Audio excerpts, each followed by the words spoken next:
Hello everyone. I want to show you how to prepare your applique shapes for sewing. What I've done is cut out the applique templates that I printed on freezer paper and pressed the freezer paper template to the right side of the fabric. The next thing I will do is to finger press all the edges under all the way around. Now I'm turning the seam allowance to the back of the fabric. When you get to that outer point, finger press beyond the point in both directions.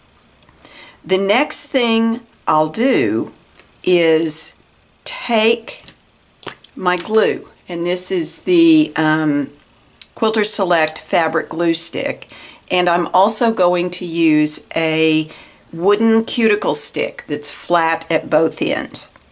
Now, what I want to do is take a little bit of the glue and apply it to the seam allowance right there at the point, and I'm going to fold the point in. I don't want to see the freezer paper. I want it to turn under right at the end of that point, just like that. And I went ahead and finger pressed several leaves at once and turned under their points. So I've got this one ready to go.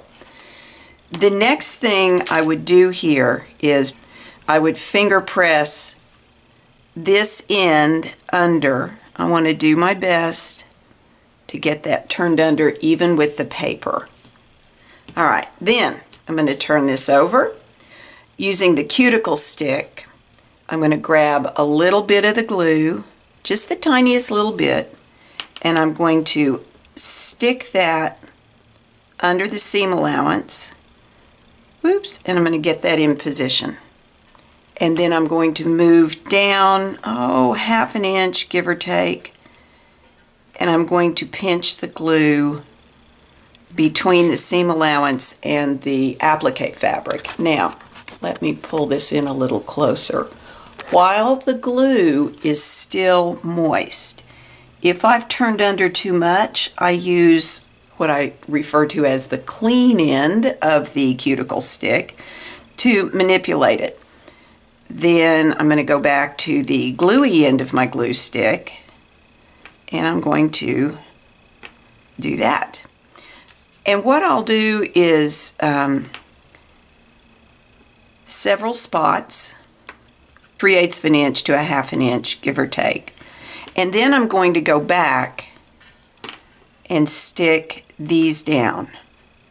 And what that does is, especially on this outer curve, it eliminates the pleats that might otherwise form if I worked in a straight up linear fashion. So I'd come back, add a little more. All right, you get the idea. So I would do all of this side. Next, I would pick up the leaf I've formed, and I want to finger press under the second side of this point. Just like that. I want to finger press it real good. Now there's no glue on there yet, and I have already finger pressed the rest of this side. So I'm just refining that point. Then I'm going to take some more glue and glue the point. All right. And I'm going to catch a little bit there. Now I need to refine that just a bit. Before I go too much farther, I'm going to come back in with a little bit of glue, and I'm going to pull that edge of the folded under seam allowance away from the finished edge of the leaf, because when I stitch this on the sewing machine, I'm going to be right to the outside, and I don't want any of that turned under seam allowance to spew out and be visible. So I'm just going to make sure it's pulled back, and then I would work my way on down this leaf just the way I worked my way up the other side. Once I have everything glued, I generally leave the freezer paper on the top until I'm ready to position it on the border background, or if I was doing this on a block, before I put it on the block, because it makes it easier to move these into position. Once they're in position on the border, then I would take off the freezer paper and finish pinning if I'm going to also use pins. All right, that's how you handle the leaves. Next, I'll show you how to do the inner point on the round frond. I'm back to show you how to handle these longer fronds on these side borders. I've already finger pressed under all the way around and back out, and I've glued the long straight edges because they are as easy to turn under and glue as the leaf edges are. And the same thing is true for this larger outer curve. You do it the same way you did the curved side of the leaves. You glue about every 3/8 of an inch to 1/2 inch, and then you go back and you ease in the spaces in between so that you get a nice smooth edge. The trickiest part with this shape is the inner point and the inner curve that's right next to the inner point. I'm going to show you again how I finger press this part, because as you go around this curve, you can really only use the fingers of one hand. And as you get to the inner point, don't be afraid to crease the paper just a little bit so that you can crease right up into that inner point. If you don't do the finger pressing, it's harder and slower to turn the edges under. So it's worth taking this step.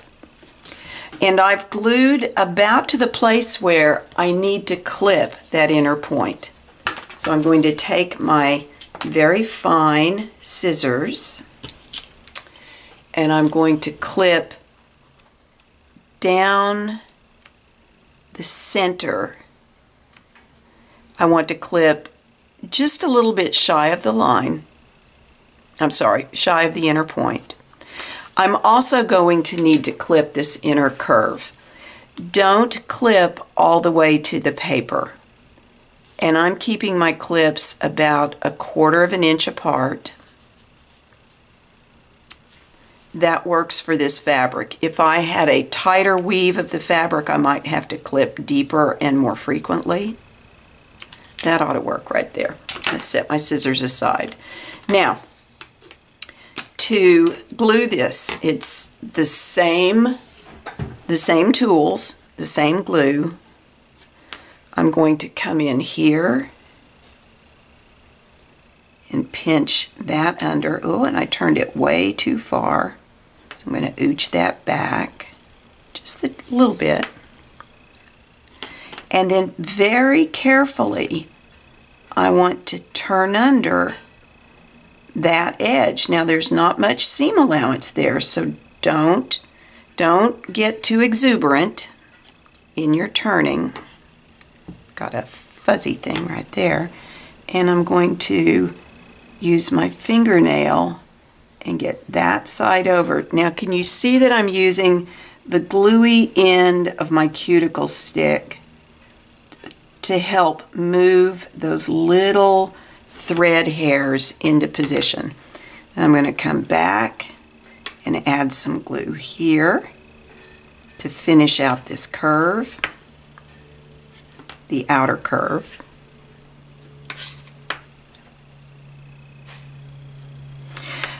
I could use the Applique rods for this, but honestly, I have found that the wooden cuticle stick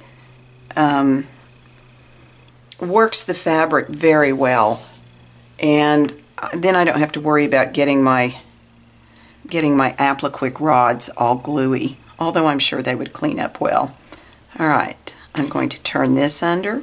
Now what will happen here, really at the end of all of these clips, even your deepest one, is that the fabric is going to spread open, fray open just a bit to give you some give there.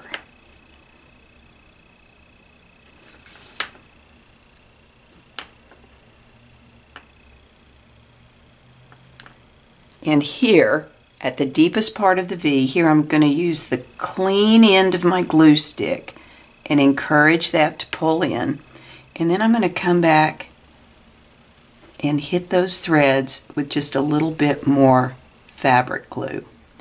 Now this is not the way I would hand applique this point, but I'm not hand appliquing, I'm machine appliquing.